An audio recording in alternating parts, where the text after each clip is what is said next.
Welcome to Stocks in Translation, Yahoo Finance's video podcast that cuts through the market mayhem, the noisy numbers, and the hyperbole to give you the information you need to make the right trade for your portfolio. I'm Blikre, your host, and with me is Yahoo Finance senior reporter Allie Canal, who's here to connect the dots and to be that bridge between Wall Street and Main Street. Today, we're going to be talking about the mixed signals we're seeing in the economy and in the markets, the tug of war between competing pressures. Our phrase of the day, interest rates. They are the cost of money and the key to understanding economic growth and when things are stressed, what they're saying about the AI-fueled bull market. And speaking of mixed signals, on today's Market Show and Tell, we are going to be breaking down divergence. When markets disagree, we pay attention. We'll tell you how to read the early warning indicators that point to potential trouble ahead. And this episode is brought to you by the number 4,358. That is a record high in gold futures, which are having their best day in about 3 weeks as we sit here. We're going to take a close look at the precious metals and the commodities complex writ large. And guess what? Today we are welcoming back Peter Borish, who is the chairman and CEO of Computer Trading Corporation. He is a founding partner and former director of research at Tudor Investment Corporation, where he worked alongside hedge fund legend Paul Tudor Jones. He also sits on a number of boards and is a founding board member of the Robinhood Foundation, as well as Math for America.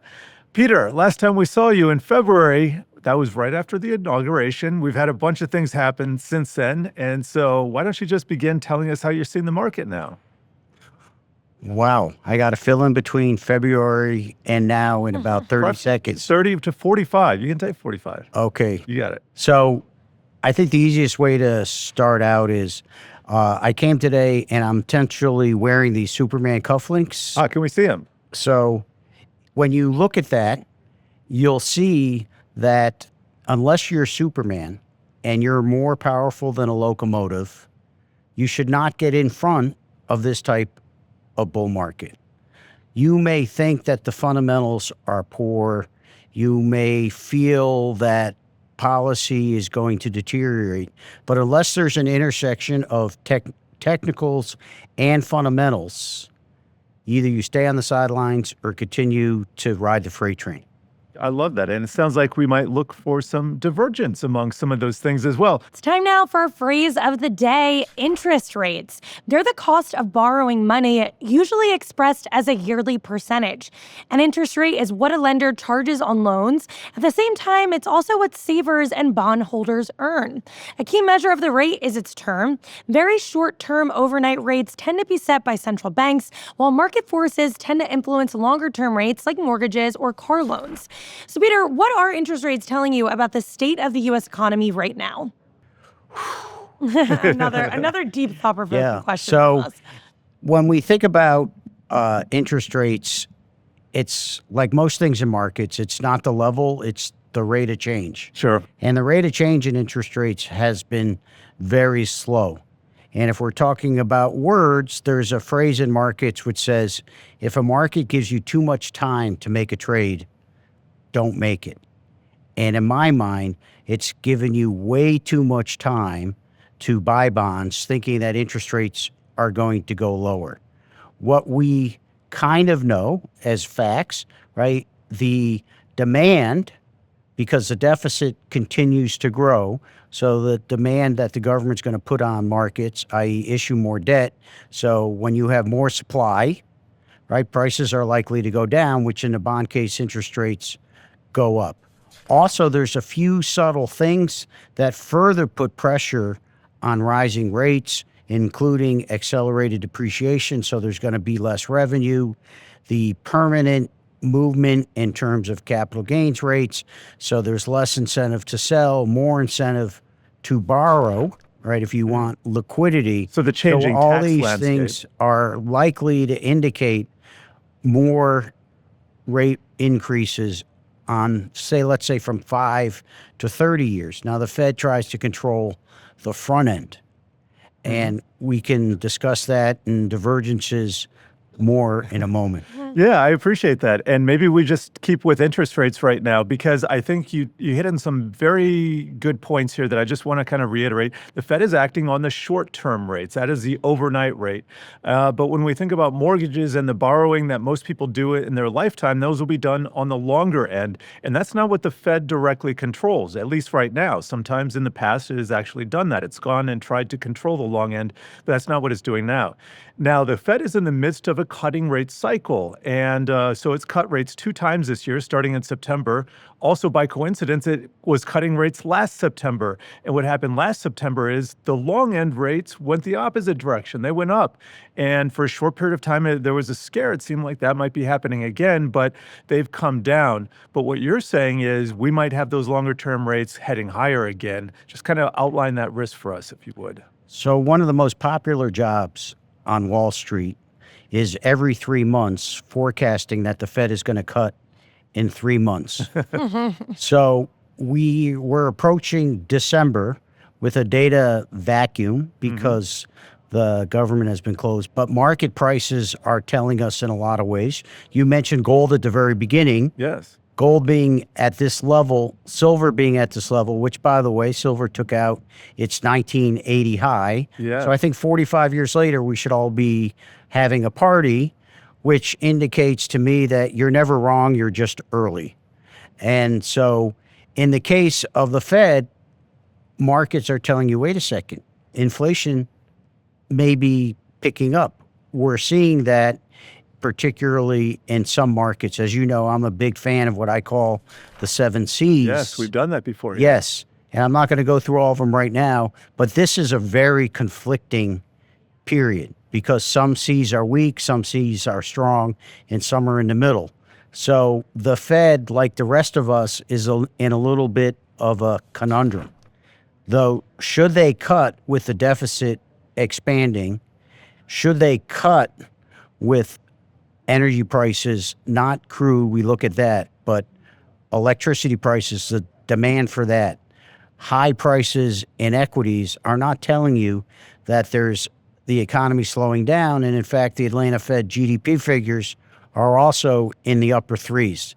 Those are not rate cutting environments. Yeah, and that is a perfect segue for today's market show and tell, where we are breaking down divergence.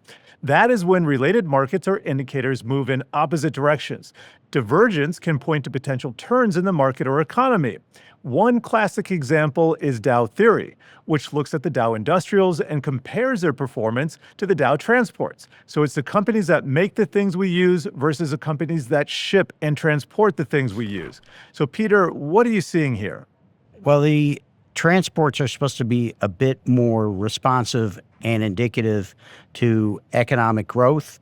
And so they've been going sideways for a while, reiterates, if we can use that as a new word, the Fed conundrum, because does that mean the economy's weak or strong or somewhere in between, which is probably where it is? That's the challenge. So this transports have been going sideways. Sensitive commodities, whether it's UPS, which we saw, some of the railroads are not moving the same way that the Dow is. Now, the Dow, for you people that like, and I'm really good at this, of sort of keeping very insignificant information, made its high on October 29th. If we want to think of a period similar to this, October 29th, 1973 was the highest high of the Dow prior to the start of the long sideways move from 73 to 82, which also corresponded to rising inflation, increased unemployment, and significantly higher interest rates. Yeah, that was the stagflation environment. That's correct. And guess what took off over that period of time? Gold and silver. And then the irony, of course, is soybeans took off because the Nixon China strategy, China agreed to buy a bunch of soybeans. Is there going to be a replay?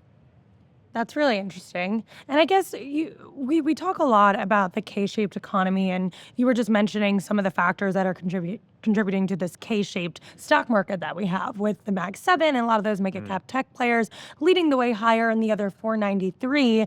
sort of struggling. We have seen some signs of broadening when it comes to earnings potential, but how are you viewing sort of the correlation between what we're seeing within the economy and how that translates to the stock market? So I try to be completely agnostic and listen to the market. So if we go back to divergences, we all know in April, there was a major low, and then there was a bounce. So what I tend to look at is when you have a major low, and you can measure that by the number of stocks that have made 52-week lows on that particular day, and then there's a bounce. When individual names start taking out that macro low, it's an indication of weakness within that particular market, whether it's an individual name or the segment. I love that. And so you can go look from divergence. So look how weak Lululemon has been, for example. Look what's happened to Chipotle as another side. So in one case, Lulu is sort of upper middle class shopping. That's kind of slowed down. Maybe there's more competition, substitution at a lower price. Chipotle, we've seen that in Sweet Greens and Cava. Why? Because you have a substitution effect. Wages for that lower part of the K has not gone up, so they have less discretionary spending. When things have gone up, which continues to be electrical prices, for example, where you don't have discretion, anyone that has a Wi-Fi cable bill has seen that go up. So where there's kind of demand is relatively inelastic, companies are smart at raising those prices, and then consumers are moving away from and substituting where there can be elasticity in demand, like Chipotle. Very interesting. Well, we need to take a short break, but coming up, we're talking about the rally in gold and other commodities, plus a runway showdown that pits prediction markets against traditional hedging. Stay tuned.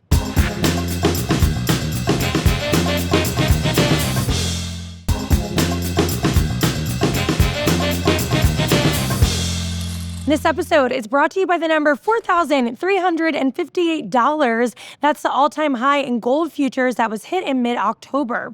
Gold then sold off nearly 10%, but today, as we sit here, the yellow metal is having its best day since that prior peak in October. Now, Peter, you've traded commodities for decades, so maybe just start by telling us a little bit about how you're reacting to the moves that we've seen in gold, because it's been a pretty volatile period of trading action over the past few weeks. Yeah, it's one of the better things for me right now is being a coach instead of a player, because after the fact, I'm never wrong. So in trading, there's always this notion you buy the first dip and you sell the second. So gold had a 10% correction, silver had a nice correction. Now they're rallying. If they do not make new highs and they take out the lows from last week, that is a low-risk sell indicator. And so just as before, usually you have a really big up day because the notion from the trading community is going to be exceeded. That's for the market to answer. And we're seeing that. And by the way, there's some things saying, there's, I guess, maybe Paul used to say there's a bit of a snake in the rock pile. And the reason... Canary in the coal mine is the word, or the phrase du jour, it feels like. And that's because the dollar has been quietly stronger, and a stronger dollar potentially portends to higher interest rates, which is not good for gold. A stronger dollar potentially indicates that the stimulus effect that we were talking about before related to the legislation that was passed by Congress is going to have a bigger effect. We talked about that, accelerated depreciation, et cetera. So those things themselves are not particularly bullish for gold, but you got to let the market tell you. So right now, you be on the sidelines. You make new highs, you can go with it, which isn't that far away. If you take out last week's low, it's a good sale. Why do you think we're seeing such high prices in gold right now? Is that telling us maybe... Sinister. I would say that we're in the midst of the government shutdown, and it's an indication of lack of confidence in our policy. The end, right? So the biggest moves always happen at the end of a move. The Federal Reserve, we know that, and so he'll never be happy. I appreciate that. And let's keep talking about risk here, because we got a market's take on inflation surprises or Fed rate cuts. Their fast toolkit of puts, futures, and collars that trade the risks of price movements directly. One side prices will it happen, while the other manages what if it moves and by how much. Odds can inform you, hedges can protect you, but they both carry traps. Peter, which of these tools do you think is better suited to the current market environment? Is it prediction markets or traditional hedging? Both have their place. I think if you're a professional trader, then traditional hedging, right? Selling futures or using options or the underlying. But in a straight up or down vote, then the prediction markets have their place. Now, they're not as liquid, and they're particularly easy for the retail market to say, okay, is the shutdown going to end by next week? Yes or no, right? Are the Jets going to win 3 games this season? They have 2, right? So I would probably take a yes on that. It's all across the spectrum, but you can hedge in the sense of gold or my stock portfolio. So think of it this way. If I'm long equities right now and I'm concerned that rates are going to go up and I want to protect that, I'm going to use that through a hedge. I'm not going to use that through a prediction market. And then prediction markets expire depending on the type of hedge you have. It can last a little bit longer. It's a little bit more sophisticated. Finally, prediction markets are far less capital intense than a hedging market. So that changes the dynamics of the players. So how do you hedge within this environment? Because it feels like the rules of the game maybe have changed a little bit. We have valuations really high. There are some strategists out there that are saying valuations, this might be the new norm considering the AI productivity boom. So how do you view where you should maybe get a little bit more defensive? So first of all, I never believe in the new norm. As I said at the very Never beginning. different this time. Well, it's always different, but it's always the same. Yeah. Rhymes. As I said at the very beginning, you want the fundamentals and the technicals to intersect if you're going to make a trade. Right? There is a famous saying that the graveyards of Wall Street are filled with people who were right too soon. And after the fact, everything is obvious. So if this thing comes crashing down, just remember, during the way up, Apple had 80% correction, Amazon had an 95% correction.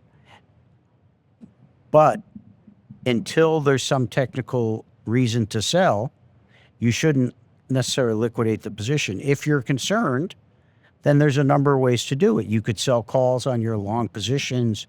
You could buy some put protection, or you can just reduce exposure. All the facts are known, right? The great thing about AI and data, the stuff that I used to do that would take weeks, you can do now on your phone in hundredths of a second. And that information is important. But if I can steal another line from my old boss, he has a saying, what's obvious is obviously wrong.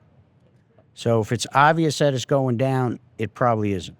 I love that. And we got to end it there, Peter. Really appreciate your time here. So thank you, Peter Borish. Thank you. And now we're going to spend the final few minutes with Yahoo Finance's executive editor, Brian Sazi. Talk about the world of podcasts colliding here. Yeah. Brian, you're here to talk about Yahoo Finance's Invest 2025, a one-day global event happening this Thursday, November 13th, that you can watch on the Yahoo Finance site and app. We got a ton of announcements. We can't tell you much, but I know you can talk about some of the guests here. Can I give you a shout out first? I'm always listening to this vodcast or podcast from my desk on the other side of the room. It's awesome. You guys are just absolutely have crushed this. We're going to also crush Yahoo Finance Invest. It's been many months in advance. We've turned into a fully globally live streamed event. We have everyone from Michael Saylor, the king of Bitcoin here, probably going to give some amazing new Bitcoin price target. Why? Because I'm going to ask him. I need a new one. I think he's been looking for 20 million. There's that. Turn that to zero. Yeah, could be zero. Robinhood co-founder and CEO Vlad Tenev. We've got Alexis Ohanian, who made a big early bet in women's sports. Oh, yeah, he also co-founded Reddit. Lots going on. A couple themes. We're going to also, of course, talk about AI. Is it a bubble? Is it not a bubble? The state of the economy going into next year. And I know, Jared, I'm really excited for what we're calling the trading pit here at Invest. Yeah, You're going to hang out with Kenny Polcari, a Trader Talk podcast expert, and tell people how to create the perfect portfolio. Yeah, just like magic. We have 15 No pressure, minutes. Jared. No pressure. Everybody needs to tune in. And I guess that's going to wrap it for today on Stocks in Translation. We'll see you next time.